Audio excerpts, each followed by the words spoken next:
Hello and welcome back to the Betting Odds Show. The show will give you the comprehensive rundown of all the trending betting markets, and we'll give you our free tips for the biggest games in football and the biggest sporting events. I'm joined by the punting prince, Anton. Anton, how was your weekend, mate? It was very good, thanks, Charlie. Nice trip down to the Cotswolds, had a little walk up Cleve Hill and had a beautiful view over Cheltenham Racecourse. Hopefully we can get back there later in the year. Yeah, that'd be nice. Yeah, it was an eventful weekend for me as well, but North London Derby, pretty good game, I thought. Not so much equality, but I don't know how we didn't win a tip. We had Xhaka to be carded. At the end of the game, he takes out someone. The ref's brandishing the card. I'm doing a little wiggle in the living room. Turns out the ref's booked someone for throwing the ball down afterwards. So that was a killer. We had the Harry double. Winks got booked early on. Harry Kane, 4 shots on target, no goals. And then the last one, I think we need Aubameyang hit the crossbar, and we needed Mustafi, but we got Ben Davies, who was a good price, and obviously Son scored early, so it was a bit. Yeah, I think you were very, very unlucky with that one. And we had a look at the stats behind Xhaka's yellow cards in North London derbies. He'd had 5 yellow cards in his last 6 North London derbies. So I'd set the same bet again tomorrow at the prices. So I wouldn't be too caught up on that. Yeah, definitely. And to be fair, the cards were out. It was a typical North London derby with cards and goals. So 8 yellow cards in that one. You can't complain, but couldn't pick them. But you picked a couple of yellow cards yesterday. How did your bet for Man United Southampton go? Yeah, so we had a 50-1 up on Betting Odds UK yesterday, and that was for Danny Ings and Bruno Fernandes both to have a shot on target, and we had James Ward-Prowse and Aaron Wan-Bissaka to be carded.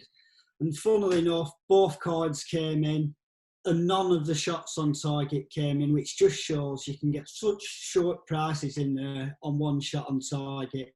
But you had Wan-Bissaka 5-1, he was as a single. Second game in a row. I questioned that, didn't I? But fair play. Never be scared of the double booking. I know there's many gamblers who used to play the roulette who often back the double number if it's just been out, back it again. And I've thrown the same logic sometimes there. I know it's very far-fetched, but don't be put off. It's like flipping a coin. It's got exactly the same odds every time, even if it's come in the last 10 before. But yeah, more about the Xhaka yellow card later in one of our bets for Liverpool v Arsenal tomorrow. Xhaka? Are we talking? Oh yeah, that man. Bloody hell. Sure it ain't Saka. Anyway, just wanted to quickly touch on, there was a roller coaster weekend in my house. Saturday, after Deeney turned it around with 2 penalties, I thought we were 6 points clear of the relegation. And then I looked at Sunday's fixtures. I thought Aston Villa had Palace. I thought I wouldn't be surprised if Villa get a result there. They win 2-0. Palace, dreadful, but a dodgy VAR decision. And then I thought Leicester going for Champions League. There's no way Bournemouth can get a result there. Aki gets injured. Jamie Vardy scores 1-0 cruising. And then all hell broke loose. Kasper Schmeichel kicks the ball against Ndidi. He gives away a penalty. They score the penalty. Next thing you know, Dom Solanke turns into prime Ronaldo. He scores. Soyuncu's kicking Wilson up in the net. Next thing I know, it's 4-1 and I'm in tears. I could not believe what happened, but that relegation battle, it must be tasty for the neutrals. How you see it? So what have we got with the latest odds on relegation now, Charlie? Obviously, we said bye to Norwich this weekend. Yeah, goodbye. One down. But yeah, the bookies still massively have Bournemouth and Aston Villa, which I've got a bit of money on Watford myself, but Bournemouth 1-12 and Aston Villa 1-10 to get relegated. And looking at the fixtures here, Watford, West Ham on the same points, 34. West Ham is a huge game. They play each other on Friday night, don't they? Yeah, I'll be having free tips for that. I'll be nervously writing that one. But West Ham have got Watford, Man United and Aston Villa. I didn't know they had Man United, so that's a huge game. Watford have West Ham, City and Arsenal. Bournemouth have City away, Southampton and Everton. I think they could get something. Well, Southampton have been playing brilliant. And then Aston Villa have got Everton, Arsenal and West Ham. Anton, who are the next two who are going down? it stays as it is, and Villa and Bournemouth go down. Watford can get something at Arsenal on the last day if they need to. You've got a good record against Arsenal. I can see it now. Now Arteta already can't even get in the Europa League. He's playing a few at kids. Deeney scores a penalty, keeps them up. That's my prediction. But I think it's the fixtures, and Bournemouth have got what? Man City, Southampton and Everton. And to be honest, they're all three sides who I think are playing a lot better than Bournemouth at the moment. Yes, they did get two brilliant results last week against Tottenham, who have been woeful away from home. Absolutely terrible away from home. Was it the first team ever to play Bournemouth and not get a shot on target, I believe, in that one, in the Premier League, that is. But yeah, another good win over Leicester. Moment of madness from Soyuncu, but I think Watford and West Ham will stay up there. I think it'll be a draw on Friday between West Ham and Watford, because it could be a game that peters out towards the end with both teams willing to take that point and almost being too scared to go for it, I feel. Anyway, tense times. I can't have it going to the final day, but we shall see. And Leicester, in February, they were 1-16 to make the top four. That's 94% chance. They're now odds against 6-5, and they're playing Man United on the final day. Full-time residents of Leicester, they've had a localised lockdown. It looks like they're going to drop out of the top four. Not good, really. There.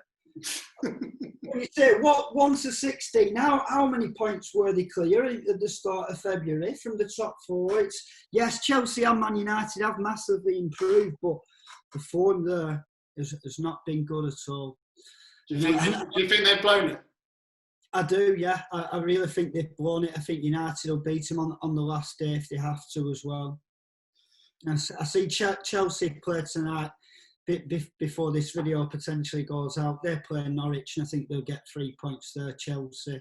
Surely. Okay. All right, mate. Then Wednesday night, we've got a big game. Arsenal versus Liverpool. Liverpool need to win 3 out of 3 to break the record for the most points. If they draw one and win the next two, they'll go level with City on 100 points. How's the betting looking, and what are your 3 tips? Yeah, so those 3 last games that Liverpool actually have is Arsenal, Chelsea and Newcastle. And like you said, they need to win all 3 to break the record. And they need 7 points to equal it. And you think back, after 27 games played in the Premier League, and Liverpool had won 26 of them, and everyone's spunking themselves, saying they're going to be invincibles and go through on this magnificent season. And since then, we've seen quite a few, not poor performances, but to be honest, performances that tend to come once you've already won the league. Burnley nearly nicked it at the end at Anfield then the other night. But having a look at the recent meetings between these two, and bloody hell, there's been some goals. The last 9 meetings in all competitions, 49 goals. That's an average of 5.4 per game. Obviously, we had the 5-5 draw in the League Cup back in November, I think that was. But out of those last 9 meetings, Arsenal have not won any. You've drawn 4 and lost 5. But I'm actually going to stay away from the results in the betting markets on this one, because I feel Liverpool, having already won that league, and at times we've seen them trying some of the younger players like Nico Williams and usual starters who haven't been. So I'm going to stay away from the result. But one thing I have noticed in the last few Liverpool games, and that is Mo Salah's hunger to win this 3rd golden boot. And flipping heck, he's got some serious stats in the shots on target market from his last 2 games. In his last 2 games, he's had 14 shots and 9 have been on target. Scored how many? 2? Yes, yeah. Well, he got a couple at Brighton, didn't he? Should have had a hat trick there, but 9 shots on target in his last 2 games. I think that tells you a lot about his mentality and how much he wants to win that. He's 4 goals behind Vardy now, and some might be saying, "Oh, it's gone," but we know what Salah's like, and he's got the selfishness here to have 2 shots on target for me, which is priced at 6-5 with Betfair for 2 shots on target. Odds against. It's landed in both his last 2 And Bet365 actually have this priced at 8 to 11. So I think 6 to 5 is a very good price about Salah. Also a penalty taker, having 2 shots on target tomorrow night for Liverpool. Nice. One stat I picked out on betting odds on the weekend was how many shots on target Antonio had. What price do you reckon you got for 6 shots on target? I think you've had to send a request to bet in there, because I know Betfair normally only price up the strikers to 4, the same with Paddy Power. But yeah, 6 shots on target from Antonio. And I tell you what, he's put in some right performances the last few games. Yeah. I've been critical at West Ham at times when I've said they've left him up there on his own isolated. But what a job. What a job he's done. And I tell you what, he always comes across very well in interviews, I think, as well. Very nice teeth. Anyway, what's your second tip for Arsenal-Liverpool?